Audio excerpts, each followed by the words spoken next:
Right, good afternoon, welcome back. Now hopefully you enjoyed that part of the video. I've tried to make this an interesting video to watch, but the message I want to get across in this upload is purely one of results for the 3 oils change.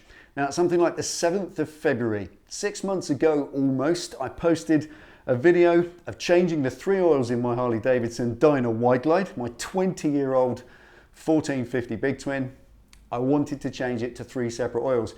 It had Screaming Eagle Syn3. I've always used that. One single synthetic oil for all 3 applications, the engine, the primary case, and the gearbox transmission. Now, it is controversial. Many people have different opinions. Many will swear that 3 oils are better than 1 because they're all dedicated oils, and others will say, no, that's a 20-year-old bike. Things have moved on, oil has moved on, and today's single 1 oil, that will do all 3 happily. Well, I just want to find out for myself. So I had intended, after loading the video on the 7th of February, to come at you 2 or 3 weeks later with a full result, having done 1,000 miles. Well, obviously the pandemic happened, and I've only just 6 months later managed to top 1,000 miles, and today being 200 miles of that. Now, a fantastic ride out, and it's confirmed all of the changes that I've noticed in this. So this video is to tell you exactly what has happened. What are the changes between the 3 applications? How has those separate oils affected the bike, and in what way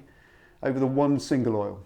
Right, first one, the easiest of the 3 to talk about is the primary case, basically because there's no change. Absolutely no change whatsoever. It behaves the same, it sounds the same, the clutch works the same, and everything's the same. So primary oil, a dedicated primary oil over putting in an engine oil in there makes no real difference.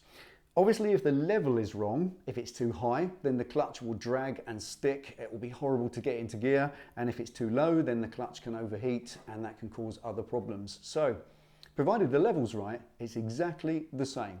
As you all know, there's a big chain clattering around in there. You can't hear it any more or any less than you do normally. It's a standard, ordinary primary system, exactly the same as it was before with the other oil. No change. Now the gearbox, night and day. Absolute improvement from one end to the other. Everything about the gearbox is better. The first engagement of the gear, the continued engagements of gears up and down the transmission, and the constant use of the transmission as well. Hopefully it may have come across today.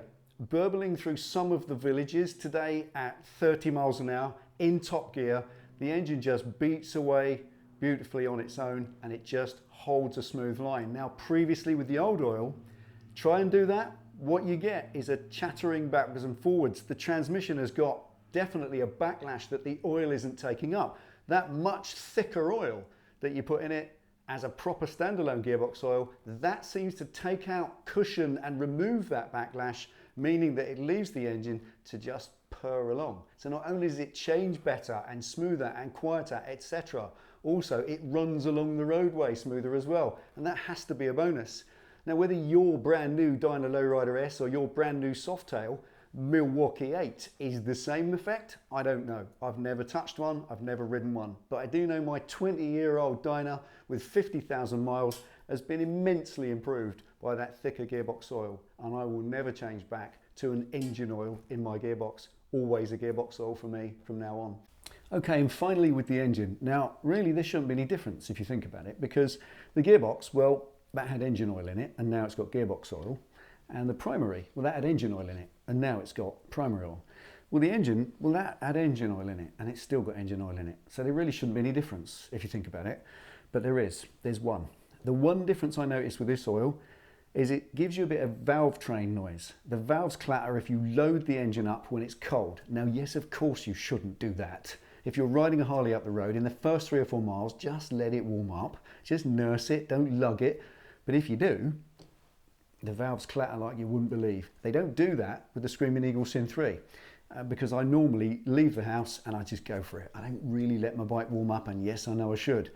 That's the only difference. As you saw, after 1,000 miles, that oil is exactly as clean as the day it went in. And I'm really happy with that on a 50,000 mile engine. That's a very healthy motor. So there we are. I hope you enjoyed that. I hope you enjoyed the riding part. You take it easy, ride safe, and I will see you next time.